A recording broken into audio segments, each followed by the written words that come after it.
Well, good day folks, Stuart here from Universal Rocks. I'm standing in our spray booth just building a custom waterfall. This is going to end up about 6.5 feet tall. Water's going to come off a shed. This is the shed that's covering all the guys' swimming pool equipment in California.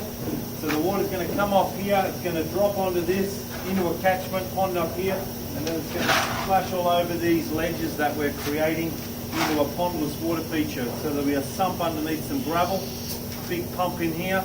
It'll run back up onto his shed, onto a waterfall about this high, run about 10 foot along, a little stream, drop off onto here, a bunch of lights under this, a bunch of lights on top of the shed as well, which you can see from his house.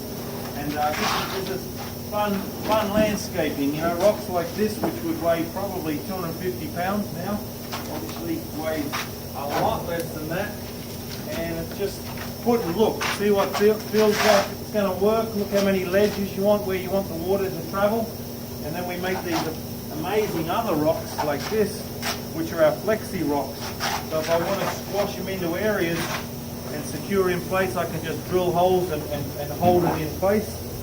Now what I'm doing to make this all not leak is I'm putting a liner under the whole thing. So no matter what, if water runs out the back, it's going to end up onto the liner and then back into the sump at the bottom. So this is just a whole conglomeration of our cascades, deca rocks, accent rocks, and a whole lot of creativity.